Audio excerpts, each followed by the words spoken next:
మదగన్నం చెక్కలు చింతగట్టలు చిరిగంత చెక్కలు తీసుకొని వచ్చి పేరు మీద గుర్తు మొదల రైక కట్టించి పేరు మీద అరగలంత చీర కట్టించి ఒడిగంగ బియ్యం పోసి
అమ్మవారు బగ కాశం అంటుతుందంట ఉడితే ఎనిమిది పిండమంటారు ఉడితే పిండమంటారు ఉడితే చెవిడి పిండమంటారు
అమ్మవారు ఒకేలా అగ్గి లోపల ఏడుస్తున్నది అమ్మ కోసం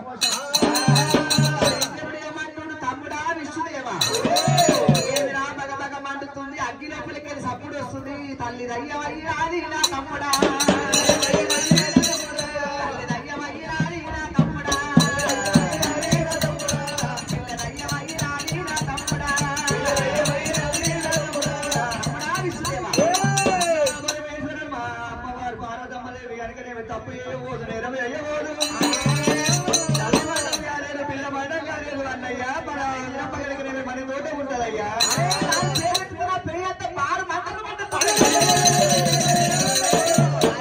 కోసం ఏమంటుంది ఆయన ఏ నోటితో నన్ను నీ పెరిగంత బాగా మండవాలి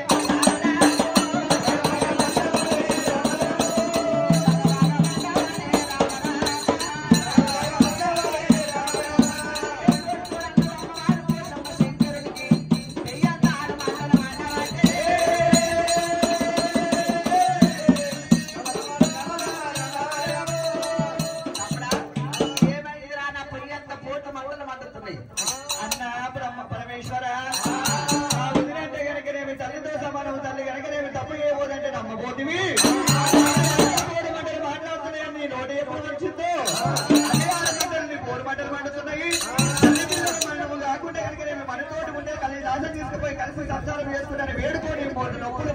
మాయమైపోతాయి తల్లి పిల్ల బతుకుంటే కైలాసం తీసుకోవడం ఏలుమంటవా అన్నప్పుడు ఒకసారి పోతా సత్య కిందలో మక్కిందలో పోత పోసిన అమ్మవారు పార్వతమ్మ అమ్మవారు నల్లమోషమ్మ శివుడికి మహిమ చూపిస్తుంది ఒకసారి ఏమో కళ్ళు ఒడగొట్టింది ఒకసారి ఏమో మడమ సూడ ఉంటించినది మహిమ తెలుసుకుని అనుకున్న అమ్మవారు పోషమ్మ రావే పోషమ్మ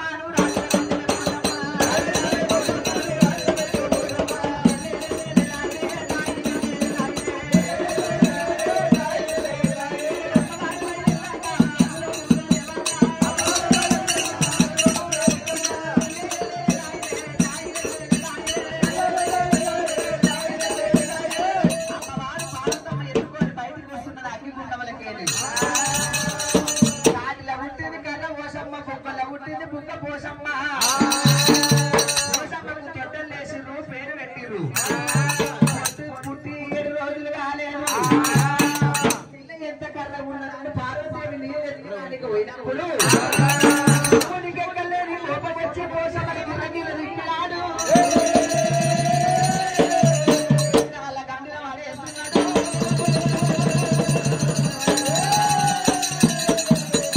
ఆ పోషమ్మ తీసుకొని ఇరికి రాళ్ళ గండిన పడేసినట్ట కొండ పోషమ్మ అవుతుంది గాడి పోషమ్మ అవుతున్నది అమ్మవారు పోషమ్మ పుట్టి 7 రోజులు కాకపోయే నాయనా శంకరా